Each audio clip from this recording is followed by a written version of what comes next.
अस्सलाम वालेकुम, मेरा नाम है ज़ुहैब भट्ट और ये है मुहिब्बुल वतनी और शख्सियत परस्ती के दरमियान एक जंग की पुकार। ये तमाम तमाशा करके, ये तमाम चीज़ें करके आपको क्या लगता है कि आपने और आपके जो पैरोकार हैं उन्होंने कौम के दिल में, जो आम आदमी है उसके दिल में अपनी जगह बनाई होगी? बिल्कुल भी नहीं। शदीद दुख और उनको तकलीफ दी होगी ये तमाम चीज़ें करके, जो जिन्ना हाउस के साथ किया सिर्फ इसलिए कि इनके लीडर को वो बुरे लगते हैं, या वो इनके लीडर को किसी काम से रोकते हैं, या वो इनके बकौल इनके लीडर के, मैं नहीं कह रहा ये बकौल इनके लीडर के, वो इनके लीडर को कहते हैं कि भाई नहीं तुम नहीं। अगर ये फट गई कौम तो आप सब छुपते फिरेंगे। आप भी तैयार हो जाए, मैं तैयार हूँ। आप जब भी वीडियोस देख रहे हैं, मैं वीडियोस आपको आगे चल के भी दिखाता हूँ कि जो लोग वहाँ पर ये तमाम हरकतें कर रहे थे, जलाओ घिराव कर रहे थे, वहाँ पर ये तोड़ फोड़ कर रहे थे, उन लोगों को जब पुलिस ने उठाया तो उन लोगों ने कैसे माफियाँ मांगी और कैसे उन लोगों ने कहा कि जनाब हमसे ये करवाया गया, और किन किन उनके लीडरों के नाम लिए। उनके लीडरों की जब आप फहरिस्त में जाते हैं या उनकी जो मुबैना ऑडियो लीक्स हैं वो सुनते हैं तो आपको पता चलता है कि किस तरह ये तमाम प्री प्लान किया गया। और ये सब नज़र आ रहा था, इनके बयानों से ये नज़र आ रहा था, इनकी बातचीत से ये नज़र आ रहा था, ये सब नज़र आ रहा था कि ये कर रहे हैं। किस तरह इग्नाइट कर रहे थे पेशी पे जाने से पहले, गिरफ्तार होने से पहले। तो आप भी तैयार हो जाए, मैं तैयार हूँ। और कुछ बयानात जो गिरफ्तार होने के बाद, यानी जब रिहाई मिली और किए हुए ना किए हुए सोचे हुए गुनाहों पर भी जमानतें मिल गई इनको मुबैना तौर पर, तो वो क्या सूरत हाल थी उस वक्त, ये कैसे फरमा रहे थे। इस्लामाबाद के लिए निकल रहा हूँ, जेल में डालना है, मैं तैयार हूँ जेल में जाने के लिए। लेकिन मेरा आज सवाल ये है कि क्या आप लोग तैयार हैं? अगर ये फट गई कौम तो छुपते फिरेंगे आप? मैं आज सारी कौम को कह रहा हूँ कि अदालत ने मुझे हर जगह बेल दे दी, उसके बावजूद इन्होंने मुझे यहाँ किडनैप किया हुआ है, जबरदस्ती रखा हुआ है कि इनकी बदनीयती है, ये फिर से कुछ करना चाहते हैं। सारी कौम तैयार हो जाए। जब अदालत लेके आया गया और अदालत पे यकीन था कि चलें, किसी एक चीज़ पे तो यकीन था इनको कि वो मेरे साथ हैं, और वो लोगों को कह के भी साथ हुए थे, फ़ोन शोन कर रहे थे अंदर से। मुसर्रत जमशेद चीमा साहबा को भी बता रहे थे कि फ़लाँ सवाती को बता दो, फ़लाँ उसको बता दो। हालांकि सवाती साहब का करैक्टर भी अब डाउटफुल हो गया कि कोड वर्ड यूज़ कर रहे थे। कस्टडी के अंदर से जो है एड्रेस कर रहा है और कह रहा है आजम स्वाति। आजम स्वाति वो आजम स्वाति नहीं जो आप समझते हैं। आजम स्वाति एक खातून है जिसका कोड नेम है, जिसके जरिए पैगाम रसानी होती है, फैसले लिखवाए जाते हैं। लेकिन ये सारी चीज़ें साइड, इसकी हम बात नहीं करेंगे। मैं आपको बताता हूँ कि वहाँ बैठे हुए कितनी बुखलाहट थी एक अजीम लीडर को, जो खुद को कभी नेल्सन मंडेला, अल्लाह माफ़ करे, खाकम बंधन, कभी बड़ी बड़ी हस्तियों के साथ जोड़ता है, उस शख्स के चेहरे पे बुखलाहट देखने वाली थी उस वक्त जब वो अदालत में बैठा, इधर उधर देख रहा था और बता रहा था कि मुझे बड़ी तकलीफ है और मुझे पकड़ लेंगे, मुझे ये कर लेंगे और आपने एहतजाज करना है, आपने बाहर निकलना है। ये तमाम चीज़ें वो बंदा कर रहा था। ज़रा जाके सुने और उसके आसार, चेहरे के आसार और तमाम चीज़ें देख के आइएगा। ये तमाम जो बातें मैं कर रहा हूँ, ये मत सोचिएगा कि मैं खिलाफ हूँ इस बंदे के या मुझे इस बंदे से कोई मसला नहीं है। ये कौमी हीरो हैं, ये अच्छे क्रिकेटर हैं, लेकिन जिस तरह की ये सियासत कर रहे हैं, ये सियासत का तरीका नहीं है। अदालत ने मुझे हर जगह बेल दे दी, उसके बावजूद इन्होंने मुझे यहाँ किडनैप किया हुआ है, ये फिर से कुछ करना चाहते हैं। सारी कौम तैयार हो जाए। आपने सबसे पहले घबराना नहीं। फिर कहते हैं कि मेरी सियासत जो सी है वो इंतशार पे मबनी नहीं है। मुझे एक जगह बताएं कि इमरान खान ने कहा हो कि किसी किस्म का आप कानून तोड़ें। अगर हम थोड़ा सा तारीख में जाएं, ज़्यादा पीछे मत जाएं। इन्होंने धरने दिए 2014-15 में, वो देख लें, उसके बाद पीटीवी का अटैक देख लें, और ये तमाम चीज़ें देखने के बाद आपको ऐसा लगता है कि इनकी सियासत में इंतशार नहीं है। इनकी सियासत शुरू ही सड़कों के पे एहतजाज से होती है। मैं अगर सड़कों पे निकला है ना तो आपके लिए छुपने की जगह नहीं होगी। लेकिन जब ये हुक्मरान होते हैं तो ये फरमाते हैं कि रियासत से मत टकराना, लेकिन जब ये हुक्मरान नहीं रहते तो कहते हैं कि रियासत से टकरा जाओ। देखें, जब पावर में थे तब रियासत के बारे में क्या ख्यालात थे, और अब जब रियासत की हुक्मरानी इनके हाथ में नहीं रही तो तब इनके क्या ख्यालात हैं। जरा दोनों चीजें जाके देखें। मैं इस आईजी को पाकिस्तान के हर कोने में इसके पीछे जाऊंगा, इसकी कदम पकड़ूंगा। अगर पीर तक इन्होंने हमारे कारकुन ना छोड़े, हम इनके हर थाने का घेराव करेंगे। आज से मैं ना टैक्स दूंगा, ना बिजली के बिल दूंगा, ना गैस के बिल दूंगा। अपना बिल चलाने लगा हूं।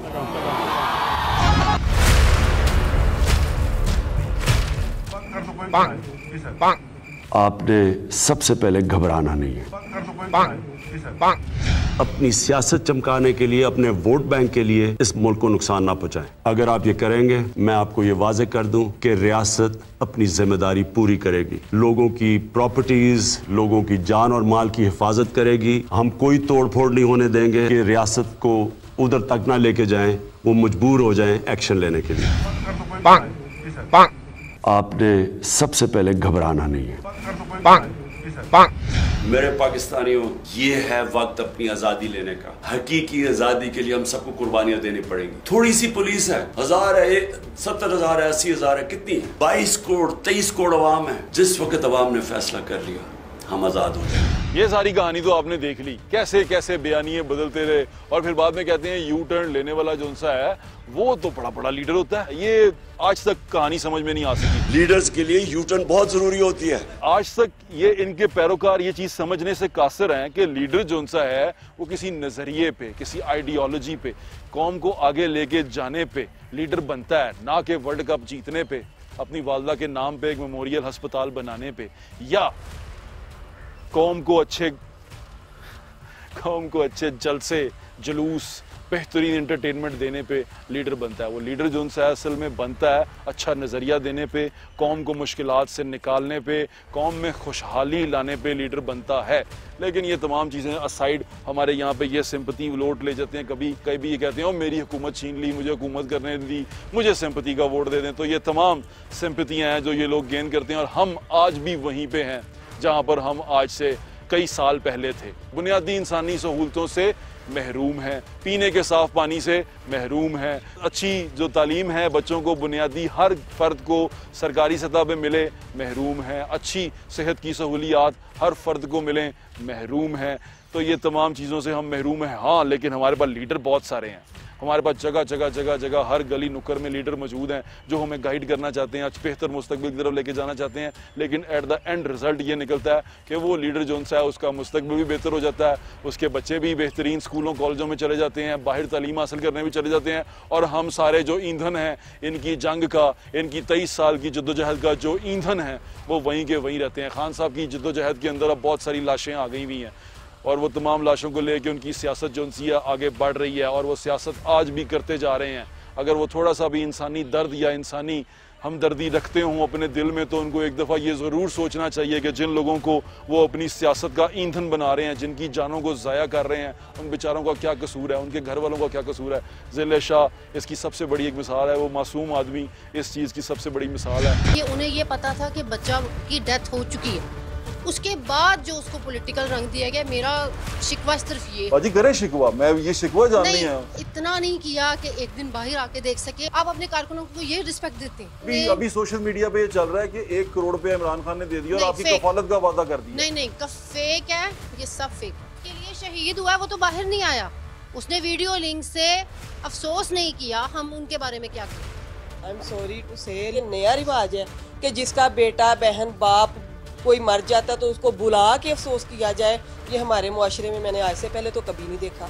उनके बेटे की लाश हॉस्पिटल में पड़ी है, बजाय उनके साथ हॉस्पिटल जाएं, ठीक है, उनको घर बुला लिया गया। यास्मीन राशिद और हमाद अजहर साहब आए, इनको लेके गए, वहाँ जाके जी अफसोस करें। जो होना था हो गया, हमारे सामने हकायक रखे जाएं, हमारे साथ इंसाफ किया जाए, ना कि उसके ऊपर अपनी गंदी और घिनौनी साजिश की जाए। आज मुझे ऐसा लगता है कि इमरान खान का बहुत बड़ा नुकसान हुआ, आज उसका नुकसान हुआ बहुत। इन लोगों का नुकसान नहीं होता, नुकसान उस माँ बाप का हुआ जिसकी औलाद चली गई। इनको एक और दीवाना मिल जाएगा, एक और जिले निकल आएगा, इनको बेटा नहीं मिलेगा। माजरत के साथ इमरान खान साहब से एक सवाल करना चाहूँगी कि मैं मीडिया पे एक पट्टी चल रही थी, मैं देख रही थी कि इमरान खान साहब ने कहा है जी कि जब इनको पता था कि एक्सीडेंट है तो इन्होंने मेरे ऊपर 302 का पर्चा क्यों करवाया। मेरा सवाल है कि उससे पहले तो आप लोगों को पता था कि ये एक्सीडेंट है, तो फिर आपने हुकूमत को या निगरान वज़ीर आला को या IG को या जिसको भी, आपने एक तहरीर लिखवाई अपने वकील से, अंकल को पढ़ाया और उनके साइन करवाए, तो आपने ऐसा क्यों किया? सियासत कौन कर रहा है? इस सारी बातों के दरमियान में एक सबसे अजीब चीज़ जो मुझे लगी, मुझे वो देख के दुख हुआ।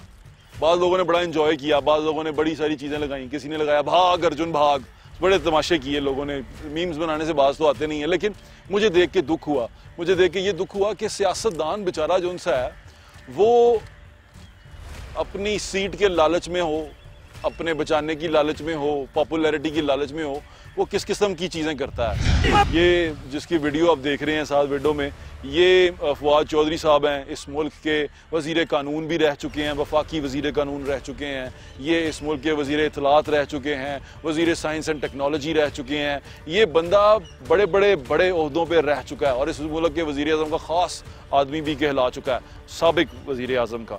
तो ये बंदा किस तरह गिरता पड़ता, हाँपता कांपता गिरफ्तारी से बचने के लिए भाग रहा है। आपने सबसे पहले घबराना नहीं है। लेकिन इसी मुल्क में हमने कुछ मिसालें देखी हैं, वो ऐसी हैं कि जहां पर मुल्क का एक्स प्राइम मिनिस्टर जो है अपनी बेटी के साथ गिरफ्तारी दे देता है, वज़रा हैं असेंबली से उठा कर ले जाते हैं, गिरफ्तारी देते हैं, दौड़ता कोई नहीं। और ये वो लोग हैं जो इनके बकौल चोर डाकू डकैत सब कुछ हैं, लेकिन वो गिरफ्तारियां दे रहे हैं। और इनके जो कानून था उस वक्त जब हमारे साबिक प्राइम मिनिस्टर जो हमारे हैं शाहिद खाकान अब्बासी साहब, उनको प्रोडक्शन ऑर्डर तक नहीं निकालते थे असद कैसर साहब जिस दौर में, उस दौर की गिरफ्तारियों की बात कर रहा हूँ कि वो बेचारा सिर्फ इंक्वायरी के अंदर जेल के अंदर बंद है और उसका प्रोडक्शन ऑर्डर भी नहीं निकाला जा रहा, जबकि वो वहाँ पर पार्लियामेंट का मेंबर भी है। ये सब कुछ इसी मुल्क में हुआ है, हमने अपनी आंखों से देखा है।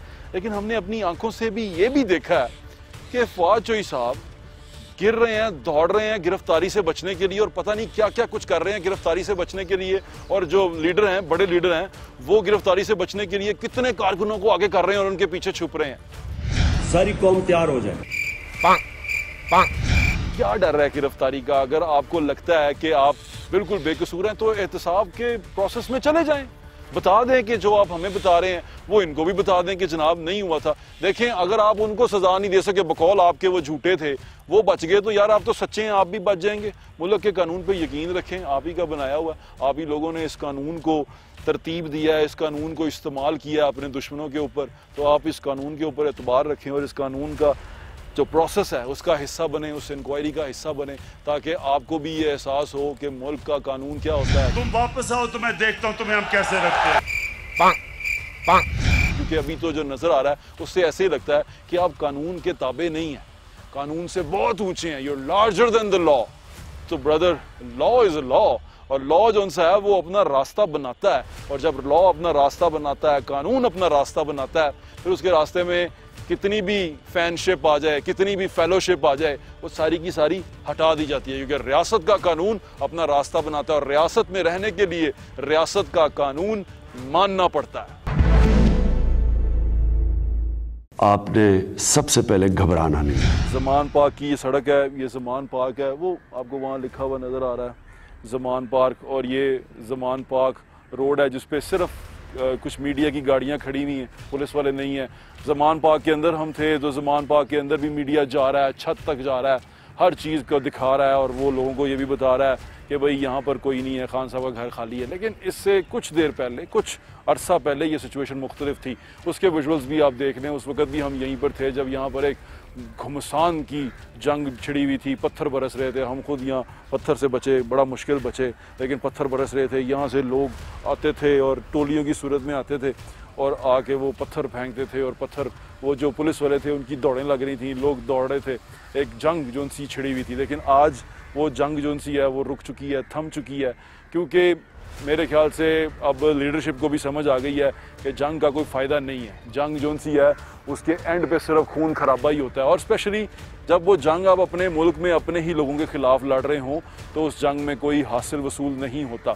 एक बड़ी खूबसूरत बात जो मैं सोचता हूँ मुझे बतानी भी चाहिए आपको, वो ये है कि सियासत जो सी है वो टेबल टॉक का नाम है। Politics is non violent behaviour, जो दो पार्टीज़ बगैर वायलेंट हुए, बगैर जंग किए, बातचीत के साथ चीज़ों को सॉल्व करें, जिसमें लोगों की बेहतरी के लिए काम किया जाए। हमारे मुल्क में सियासत जो सी है वो खूनी हो जाती है, वो खूनी सियासत जो सी है ना, वो सियासत नहीं होती, वो बेवकूफ़ी होती है, जो हम अपने ही आप को काट रहे होते हैं। क्योंकि जंग लड़ी जाती है दुश्मन से जो सरहद के पार बैठा हो, जो आपके घर पे हमला करना चाहता हो। घर के अंदर जंग नहीं लड़ी जाती। इस पे खान साहब एक बात कहा करते थे कि एक चौकीदार को हमने रखा हुआ है, और चौकीदार जो सा है वो चोरी होते देख रहा है घर में, तो वो चोर को पकड़ क्यों नहीं रहा? अगर घर के ऊपर डाका पड़े तो क्या चौकीदार न्यूट्रल हो सकता है? खान साहब ये भूल गए कि जिसको वो चोर कह रहे हैं वो चोर असल में चोर नहीं, वो आपके घर के अंदर रहने वाला ही एक फर्द है जो आपकी तरह बराबर का इस मुल्क का शहरी है, और उसको इस मुल्क के कानून के तहत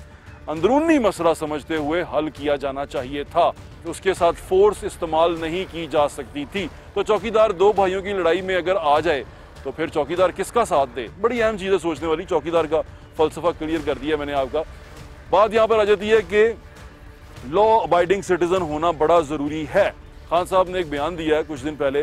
खान साहब ने उसमें कहा कि बताएं, क्या बताएं, क्या पूछ रहे हैं, जरा वो सुन के आए। मुझे एक मेरे लीडर की स्टेटमेंट बताएं जो मेरे नीचे है। वो कहे कि जनाब तोड़ दो, घराव करो, जला दो, एक जगह बताएं। तो खान साहब ने पूछा कि मैंने कब ऐसा कहा, मेरे किसी लीडर ने कब ऐसा कहा। अब मैं आपको सुनवा देता हूँ कब कहा, लीडर ने कब कहा, खान साहब ने कब कहा, और कब ये इग्नाइट हुआ, कब लोगों के जज्बात जिनसे हैं वो उछले, और कब लोगों में इतना जोश आया कि वो करने के लिए दौड़ पड़े जो हम सोच भी नहीं सकते थे। आपका नाम क्या है? महमूद। महमूद, हम कहाँ खड़े हैं? हम खड़े हैं जमान पार्क में। तो आप कितने दिनों से यहाँ पे हैं? मैं जे पूरे 5 माह हो गए।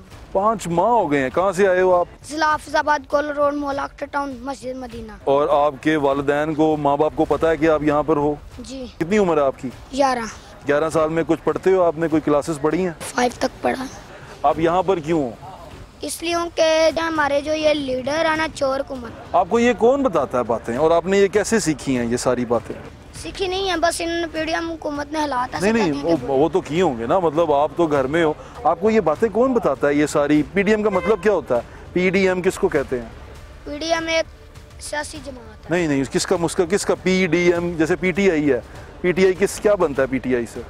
पीटीआई से ये बनता है तहरीक इंसाफ। पूरा पीटीआई से बनता है तहरीक इंसाफ, पीटीआई, पाकिस्तान तहरीक इंसाफ, ठीक है, पीटीआई का मतलब। और पीडीएम का मतलब क्या होता है?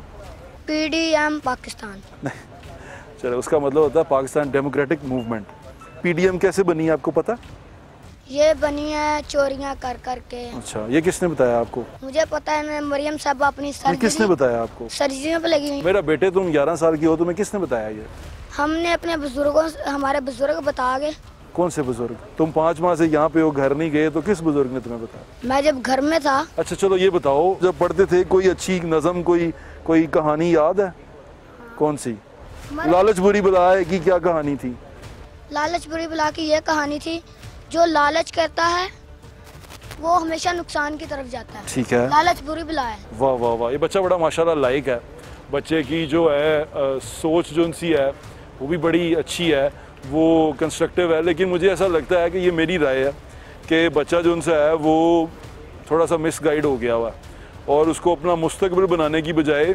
कितने दिनों से यहाँ पे क्या क्या कर रहे हो? 5 माह से शेलिंग भी बर्दाश्त की, डंडे, वाटर कैनन, रबड़ की गोलियां। अच्छा, तो आपने भी पत्थर मारे? जी। किस को मारे? पुलिस वालों को। और आपको अच्छा लगा मारना उनको?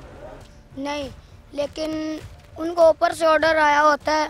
ये 11 साल का बच्चा है। ये 11 साल का बच्चा अगर दुनिया में कहीं पर इस तरह सड़क पर हो तो इदारे बने हुए हैं, हमारे पाकिस्तान में भी इदारे हैं जो बच्चों की प्रोटेक्शन के लिए हैं, जिनको बच्चों चाइल्ड प्रोटेक्शन ब्यूरो है, जहाँ पर इस बच्चे को इस वक्त होना चाहिए, क्योंकि ये बच्चा मासूम है, ये अडल्ट नहीं है। इसको अभी भी अगर ये बाहर जाए तो इसको किसी अडल्ट के साथ की ज़रूरत है कि वो इसके साथ हो।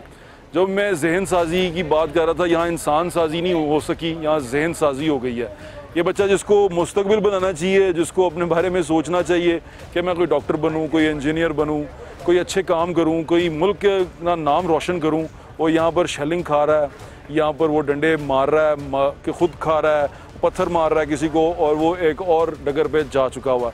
अब इसका मुस्तकबिल क्या है, ये हमारे लीडरान को सोचने की ज़रूरत है कि हम किस तरह की एक जनरेशन जो सी है वो प्रोड्यूस कर चुके हुए हैं, और ये जनरेशन जब आगे जाएगी और उसके बाद आप ये सोचें कि पाकिस्तान तरक्की नहीं करता, पाकिस्तान आगे नहीं बढ़ रहा, हम किसी साइंस के मैदान में तरक्की नहीं कर सके, हम किसी तालीम के मैदान में तरक्की नहीं कर सके, आज आके अब अगर आप ख़ुद से भी पूछें कि आपका नेशनल हीरो कौन है, कौन हीरो बचा है आपके पास, तो आप जवाब नहीं दे पाएंगे। आपके मुल्क में स्पोर्ट्स, थोड़ी बहुत स्पोर्ट्स रह गई है, लेकिन आप किसी तालीम के मैदान में, कोई स्पेस में गया हो, किसी ने तालीम में कोई बड़ा मकाम बनाया हो, किसी ने हमारे लिए यहाँ पर आसान बिजली बनाने का तरीका बताया हो, किसी ने हमारे यहाँ पर हमारी ज़िंदगी आसान करने का तरीका बताया हो, ऐसा कोई नहीं मिलेगा आपको। हाँ, आपको दूसरे को चोर कहने वाले, दूसरे पे उंगली उठाने वाले और दूसरे को बुरा कहने वाले और ख़ुद को हमेशा सही समझने वाले बहुत सारे लोग मिलेंगे।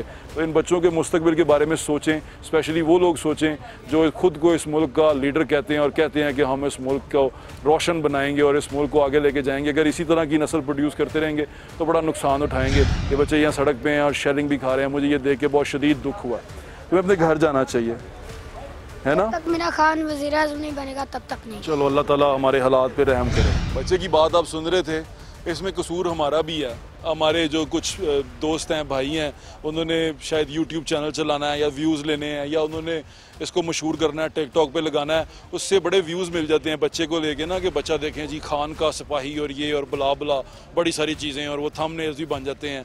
और लेकिन हम ये भूल गए हैं कि हम उस बच्चे का मुस्तकबिल ख़राब कर रहे हैं। हम अपना व्यूज़ लेके अपनी बात करके हम तो निकल जाएंगे, हमें व्यूज़ भी मिल जाएंगे, हमारी वीडियो भी हिट हो जाएगी, लेकिन वो बच्चे का मुस्तकबिल ख़राब हो जाएगा। ये बड़ा सोचने वाली बात है और जो लोग इस तरह की चीज़ों को इनकरेज करते हैं उनके लिए भी सोचने वाली बात है। इस चीज़ों को डिस्करेज करना चाहिए। बेहतरीन मुआशरे जो उनसे है ना, वो अपने बच्चों का ख्याल रखते हैं, क्योंकि वो बच्चे जो उनसे होते हैं वो क्यारियाँ होती हैं जिनमें मुस्तकबिल के फल लगने हैं। तो अगर अपनी क्यारियाँ इसी तरह हम ही बर्बाद करते रहे तो कुछ नहीं मिलेगा हमें। और ये जो है ना मायूसी और ये हार, ये हमारा मुकद्दर बन जाएगी अगर हमने अपने बच्चों को और स्पेशली उन बच्चों को जो अब सियासी तौर पे इस कदर ब्रेन वॉश हो चुके हैं, उनको अभी ना संभाला। इनको ज़रूरत है मदद की। आज ज़मान पाक के अंदर अमन है। ज़मान पाक के फुटेज जो मैंने आपको दिखाया उस वक्त का जब खान साहब को पकड़ने के लिए आए और आज का जब दोबारा खान साहब को लगता है कि मुझे पकड़ लिया जाएगा, मुझे उठा के ले जाएंगे, उसमें और आज में फ़र्क है, रवैयों में फ़र्क है। आज ज़मान पाक के अंदर छत तक मीडिया को जाने की इजाज़त है। यहाँ पर कोई कारकुन नज़र नहीं आ रहा, कोई ये जिनकी तस्वीरें लगी हुई हैं, ये जिनके पोस्टर लगे हुए हैं नज़र नहीं आ रहे, वहाँ पर मौजूद नहीं है। कैंप्स लगे हुए थे टिकटों के लिए, वो तमाम के तमाम जा चुके हुए हैं, कोई वहाँ पर नज़र नहीं आ रहा। जितना मेला था उसके फुटेज भी आप देख रहे हैं।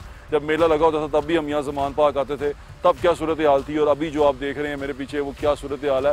ये सारा इस बात का सबूत देता है कि जो जंग बंदी है वो हो चुकी हुई है और कहीं ना कहीं चीज़ें बातचीत से हल होने की कोशिश होगी। लेकिन यहाँ तक आने तक बहुत खून खराबा हो गया, बहुत नुकसान कर लिया और सिर्फ अपने मुल्क का नुकसान किया, अपने लोगों का नुकसान किया। जितने लोग भी सारे टर्मोइल में ये खान साहब के उतरने से लेके आज तक, मैं इसीलिए कह रहा हूँ उतरने से लेके आज तक, ये खान साहब ने बहुत सारे एहतजाज किए, बहुत सारी जगहों पे गए, बहुत सारा कुछ किया। कई लोगों को गोलियां लगी, खान साहब के ऊपर खुद के ऊपर अटैक हुआ। खान साहब जिनसे हैं उनको खुद को बकौल उनके बहुत सारी गोलियां लगी, लेकिन रिपोर्ट कुछ और कहती, चलें उस पर बहस नहीं करते। लेकिन इस सारे के अंदर बहुत सारे लोगों ने अपनी ज़िंदगी खोई है एक शख्स के पीछे, उसकी लीडरशिप के पीछे। अब वो शख्स जो लीडरशिप लेके चला था, उसकी क़यादत के अंदर ये किस मकसद की तरफ जा रहे थे, ये थोड़ी देर बैठ के अपने साथ ज़रूर सोचें कि पाकिस्तान इस वक्त जिस सिचुएशन में जा रहा है, इस सिचुएशन का एंड क्या है। जंगें हल नहीं होती, बातचीत हल होती है। मसले घरों के मसले स्पेशली सियासत से हल होते हैं। अगर घर में कोई तकलीफ आ जाए, उसमें आपको अपने भाई से प्रॉब्लम आ जाए, आप ये नहीं कहते कि मेरे भाई को बंद कर दो, इसको मार दो, इसको सूली पे चढ़ा दो, फिर मैं हुकूमत करूंगा और फिर मैं नया डिलीवर करके दिखाऊंगा। आप ये नहीं कहते, आप कहते हैं बैठ के बात करो, इस बंदे को पूछो कि अगर इसने चोरी की है, इसको उसकी सज़ा जो रेलेवेंट कानून में है आपके घर के या आपके मुल्क के, उसके मुताबिक इसको सज़ा दो, बातचीत से चीज़ें हल करो। लेकिन ऐसा कुछ भी नहीं हो पाया। सारी बातें दावे धरे के धरे रह गए, लोगों की जानें ज़ाया हो गई, लोग जो उनसे हैं अपनी जानों से हाथ धो बैठे। आज भी बहुत सारे लोग जो उनसे हैं वो इसी नारे के पीछे हैं कि खौफ के बुत तोड़ दो, लेकिन उन्होंने खौफ के बुत तोड़ने के चक्कर में अंधी मोहब्बत का बुत अपने दिल में पाल लिया है। आज भी किसी से रीज़न या आर्गूमेंट, रीजनेबल आर्गूमेंट करो तो उनके पास रीजनेबल आर्गूमेंट नहीं होता, ये जस्टिफाई करने के लिए कि जो खून खराबा हुआ, जो लोगों ने जाने दी, उसका मकसद क्या था। क्या उसका मकसद बेहतरीन पाकिस्तान था? क्या उसका मकसद जो उनसा है वो बेहतरीन मैनेजमेंट थी, बच्चों का अच्छा मुस्तकबिल था? आपको इमरान खान साहब के 3 साल के दौर के आखिर में कितना बेहतरीन मुस्तकबिल मिल पाया? जरा सोचने वाली बात है। अभी वालों को तो छोड़ ही देना, इन्होंने महंगाई की, जो किया वो कहते हैं उसने किया, उसने किया, उसने किया। ड्रामा चल रहा है, हम किसी का गिरेबान पकड़ ही नहीं सकते, हमें पता ही नहीं कि कौन जिम्मेदार है। वो कहता है तुमने किया, तुमने किया, तुमने किया, लेकिन जब पावर में होते हैं तो क्या कहते हैं? आपने घबराना नहीं, आपने सबसे पहले घबराना नहीं। अब मैं खान साहब से कहूँगा, खान साहब आपने घबराना नहीं है, ठीक है, और अपने आप को कानून के ऊपर छोड़ें, कानून को हल निकालने दें और टेबल पे बैठ के बात करें। आप ज़रूर पॉपुलर लीडर होंगे बकौल आपके, आप ज़रूर लोगों को बहुत पसंद होंगे बकौल आपके, तो उन लोगों के लिए, अपने लोगों के लिए जिन्होंने ये तमाम तमाशा किया और तमाम चीज़ें की जिनको अब आप ओन भी नहीं कर रहे, उन लोगों के लिए बैठें टेबल के ऊपर और बातचीत करें। हम यहाँ पर अमन चाहते हैं। देखें, मुल्क में अमन होगा, मुल्क में सुकून होगा तो बिज़नेस होगा। मुल्क में अफरा तफरी फैलेगी, कोई यहाँ पे इन्वेस्टमेंट नहीं करेगा, कोई यहाँ कारोबार नहीं आएगा, कोई यहाँ पर जब सड़क का पहिया बंद करेंगे, ये सड़क का रास्ता बंद करेंगे, यहाँ पर रोज़ आने जाने वाले मज़दूरों को जो यहाँ रोज़ी रोटी के लिए निकलते हैं, उन तमाम का रास्ता रोकेंगे आप, उन तमाम का रोज़गार मुतासर करेंगे आप। तो ऐसा क्यों करना चाहते हैं आप? हम पहले ही गरीब लोग हैं, इस मुल्क का पहिया चलने दें। मुल्क में बहुत पोटेंशियल है। सियासी बेयकीनी को ख़त्म करने के लिए इन तमाम लीडरों को टेबल पर बैठना होगा, गरीब आदमी के बारे में सोचना होगा। अगर इक़्तिदार की जंग ही लड़ते रहे, इक़्तिदार के लिए ही लड़ते रहे, तो कुछ भी हासिल नहीं होगा। सिर्फ इनको इक़्तिदार मिल जाएगा या उनको इक़्तिदार मिल जाएगा और हम फिर कभी इस सड़क के आगे होंगे, कभी रायवंड की सड़क के आगे होंगे, कभी अड्डा प्लॉट पे होंगे, कभी इस्लामाबाद में होंगे। हमें फिर कुछ नहीं मिलेगा। तो आम आदमी के लिए, आम आदमी की ज़िंदगी बेहतर बनाने के लिए सियासत करनी चाहिए। और मेरी हाथ जोड़ के आप सबसे रिक्वेस्ट यही है कि अपनी ताकत को, अपने बाजुओं को अपने हाथों से मत काटें। मैं आपसे ये दरख्वास्त करता हूँ, इस मुल्क के जो शुहदा हैं, इस मुल्क के जो फ़ौज है, इस मुल्क की रियासत की जो ताकत है, उसको अपने हाथों से कमज़ोर मत करें। कि ये इदारा है तो पाकिस्तान सलामत है। इस इदारे की वजह से पूरी दुनिया में कोई हमारे पे बुरी आंख से नहीं देखता, कोई मैली आंख से नहीं देखता। इस इदारे के बारे में जो आज बुरा कह रहे हैं, यकीन माने यही सारे के सारे लोग जब पावर में होते हैं, इक़्तिदार में होते हैं, तो कहते हैं हम एक पेज पे हैं। वो पेज अचानक इक़्तिदार से उतरने के बाद फट क्यों जाता है? तो जब वहाँ पर इक़्तिदार में होते हैं तब ये तमाम गुजारिशात पेश करनी चाहिए, तब उतर जाना चाहिए। वो कहते हैं ना कि ये कुर्सी है, तुम्हारा जनाजा तो नहीं, उतर क्यों नहीं जाते अगर कुछ कर नहीं सकते? तो जनाब इजाज़त दें मुझे, इंशाल्लाह फिर मुलाकात होगी। अल्लाह हाफ़िज़। पाकिस्तान जिंदाबाद।